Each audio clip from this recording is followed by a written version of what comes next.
नमस्कार दोस्तों, मैं राजेश न्यू सॉल्यूशन एकेडमी में आपका स्वागत करता हूं। आज मैं आपको गणित पेडागोजी कराऊंगा। इसमें पूरी गणित पेडागोजी कंप्लीट कराऊंगा। इसमें आज हम भाग 1 लेके आए हैं, ओनली तुम्हारी रीड और एमपी टेट के लिए। चलते हैं अपन अपने क्वेश्चन नंबर पहला क्या कहता है। एनसीएफ 2005 के अनुसार गणित शिक्षण होना चाहिए। ए बाल केंद्रित, बी शिक्षण केंद्रित, सी पाठ्य पुस्तक आधारित, डी उपरोक्त में सभी।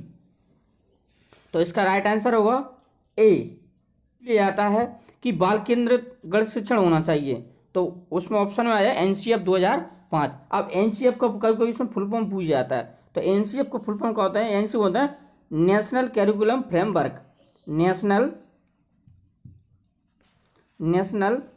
कैरिकुलम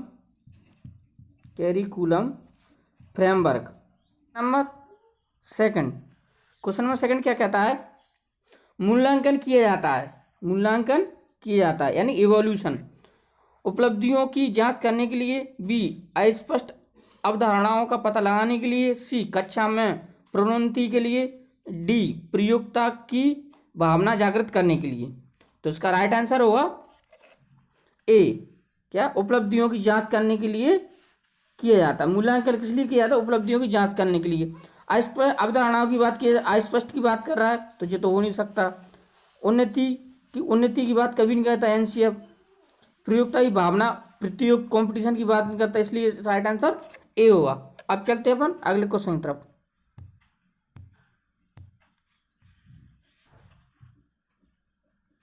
क्वेश्चन नंबर थर्ड क्या कहता है। एक फर्श पर अपनी पुस्तक रखकर उसके चारों ओर पेंसिल से लाइन खींचना। खींची गई लाइन की लंबाई का योगफल। यानी कि एक छात्र अपने फर्श पर एक पुस्तक से लाइन खींचता है चारों तरफ, तो खींची गई लाइन की लंबाई होगी ए किताब का क्षेत्रफल, बी फर्श का क्षेत्रफल, सी फर्श का परिमाप, और डी किताब का परिमाप। तो इसका राइट आंसर होगा डी। क्या होगा डी, किताब का परिमाप। ठीक है। अब क्या वो किताब पर लाइन खींच रहा है, तो उसमें क्या एक परिमाप उसमें बनना है। ठीक। अब चलते हैं अपन अगले क्वेश्चन की तरफ। क्वेश्चन नंबर 4 क्या कहता है। क्वेश्चन नंबर 4 गणित की पाठ्य पुस्तक का आवश्यक अंग है। गणित की पाठ्य पुस्तक का आवश्यक अंग है ए अवधारणाओं का स्पष्टीकरण, बी अवधारणाओं की क्रमबद्धता, सी अवधारणाओं को व्यवहारिक जीवन से जोड़ना, डी उपरोक्त सभी। तो गणित की पाठ्य पुस्तक का इसका राइट आंसर हो डी। क्यों, उसमें क्या स्पष्टीकरण भी आता है और तुम्हारा क्रमबद्धता भी आता है और व्यवहारिक जीवन से जोड़ना भी आता है, इसलिए इससे सभी सही होंगे, इसलिए राइट आंसर डी होगा। अब चलते हैं अपन अगले क्वेश्चन की तरफ।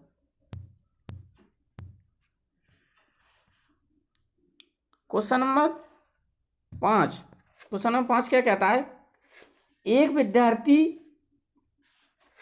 गिलास में भरे हुए पानी को गिलास का आयतन बताता है, तो छात्र को स्पष्ट होना चाहिए। देखो उसमें क्या नेगेटिव बात की गई है।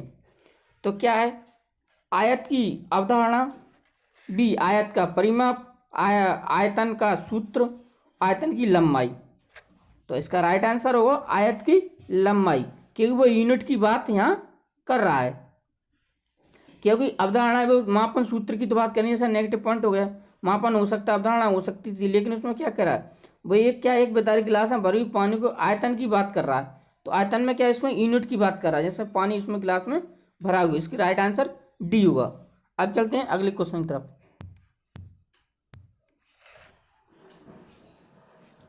सॉरी दोस्तों, ये क्वेश्चन थोड़ा सा डबल हो गया है, आप नंबर पर ध्यान ना दें। जी भी क्वेश्चन नंबर 5 एनसीएफ बल देता है। जी बहुत इंपॉर्टेंट है, कई बार एग्जाम में पूछा जाता है, चाहे वो एमपी टेट हो, रीटेट, कोई भी एग्जाम हो। ए रटने पर, बी करके सीखने पर, डी सूत्र याद करने पर, डी सवाल हल करने पर। तो इसका राइट आंसर होगा एनसीएफ बल देता है करके सीखने पर, लर्निंग बाय डूइंग। क्यों, रटने की बात एनसीएफ बिल्कुल नहीं कहता, याद करने का बिल्कुल नहीं कहता है, हल करने का कह सकता था, लेकिन इससे बेटर आंसर ये करके सीखने पर, लर्निंग बाय डूइंग। अब चलते हैं अपन अगले क्वेश्चन की तरफ। क्वेश्चन नंबर 6 क्या कहता है, नियम से उदाहरण की ओर किस शिक्षण विधि से संबंधित है। पहले नियम बताए जाएंगे, उसके बाद उदाहरण किए जाएंगे। किस विधि से संबंधित है? ए आगमन विधि, बी संश्लेषण विधि, सी विश्लेषण विधि, डी निगमात्मक विधि। तो इसका राइट आंसर होगा डी निगमात्मक विधि। क्योंकि जब जो चीज नियम से उदाहरण की वो चलती है, पहले बच्चों को नियम बताया जाए, उसके बाद उदाहरण दिए जाते हैं, तो निगमात्मक विधि के अंतर्गत आता है। और ऐसी कभी कभी आगमन विधि पूछे, आगमन विधि में क्या होता है, पहले उदाहरण उसके बाद में नियम। तो इसका राइट आंसर होगा डी। अब चलते हैं अगले क्वेश्चन की तरफ। क्वेश्चन थोड़ा सा 7 थोड़ा बड़ा है, उसको ध्यान से देखना। क्वेश्चन नंबर 7 क्या कहता है, एक विद्यार्थी 8 मीटर लंबे व 5 मीटर चौड़े आयत का परिमाप ज्ञात करने के लिए निम्न क्रिया का परिमाप बराबर 8 + 5 + 8 + 5 बराबर 26 मीटर है। विद्यार्थी को हल किस शिक्षण विधि पर आधारित है?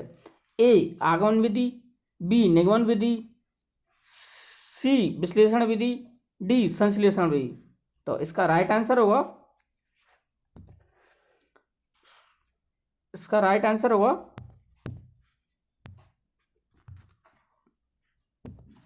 इसका राइट आंसर होगा ए, जो मैंने आपको पहले ही बता चुका हूं। क्यों? इसमें पहले क्या दिया, पहले इन लोगों ने क्या पहले उदाहरण दिए हैं, पहले इसमें बता दिया कितनी इतनी मीटर थी, उसके बाद ये बात की, तो पहले उदाहरण के बाद है निगमन विधि। तो इसका राइट आंसर होगा ए। अब चलते हैं अगले क्वेश्चन की तरफ।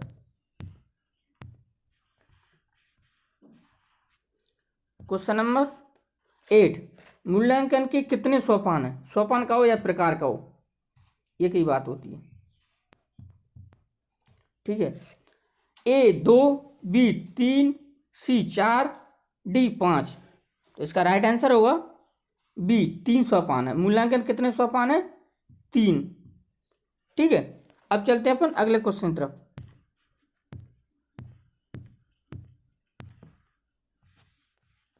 क्वेश्चन नंबर 9, क्वेश्चन नंबर 9 क्या कहता है, गणित ज्ञान का निश्चित और ठोस आधार होता है। यह कथन गणित की किस प्रकृति की ओर इंगित करता है? पहले सबसे पहले ज्ञान का निश्चित और उस पर ठोस आधार होता है। ए कठिन की ओर, बी आलंकारिक की ओर, सी तार्किक की ओर, डी आलोचनात्मक। तो इसका राइट आंसर होगा सी तार्किक की ओर। कभी भी अगर कोई ऑप्शन में अगर तुम्हें तार्किक या चिंतन की अगर कोई बात किया तो हमेशा राइट आंसर बी हो। गणित की पेडागोजी यही कहती है कि इसमें सबसे पहले क्या है, गणित का पहले निश्चित चीज गई, उसके बाद ठोस आधार बताया जाता है, तो एक तार्किक ज्ञान की ओर बात करता है। अब चलते हैं अगले क्वेश्चन की तरफ।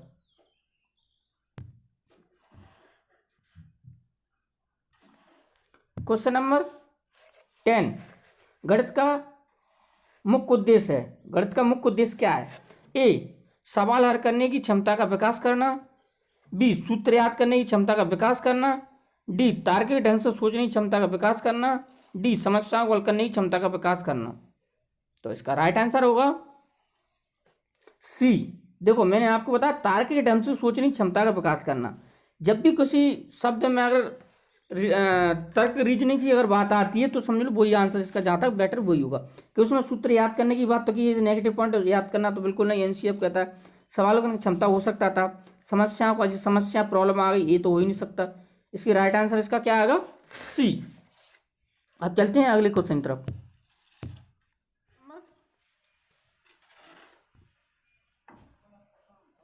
Question number 11। अब क्वेश्चन नंबर 11 क्या कहता है, बताए गए नियमों को उदाहरणों में प्रयोग कर उनकी पुष्टि करना किस शिक्षण विधि से संबंधित है? उन्होंने बताया कि बताए गए नियमों को पहले नियम बताए फिर उदाहरण दिए, किस विधि की ओर सृष्टित है? ए निगमन विधि, बी आगमन विधि, सी संश्लेषण विधि, डी विश्लेषण विधि। तो इसका राइट आंसर होगा डी। अब इसमें क्या है, अपन तुम सोच रहे हो उसमें नियम की बात की फिर उदाहरण नहीं, इसमें क्या है बताए गए नियमों को उदाहरणों में प्रयोग कर उनकी पुष्टि गई, उनका प्रयोग करके उनकी पुष्टि गई तो वे विश्लेषण विधि के अंतर्गत आते हैं। ठीक है, निगमन नहीं हो सकता, आगमन नहीं हो सकता, और इनमें क्या संश्लेषण की बात की गई है। ठीक है, अब चलते हैं, इस पर एक पॉइंट दिया गया कि उसका प्रयोग किया गया है, ये इंपॉर्टेंट पॉइंट है, इसलिए इसको विश्लेषण चाहिए गया था।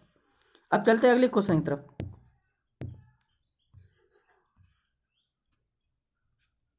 क्वेश्चन नंबर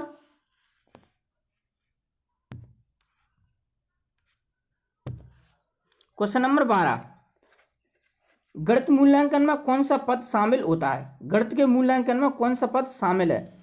ए उद्देश्य, बी अधिगम अनुभव, डी सी मूल्यांकन, डी उपरोक्त सभी।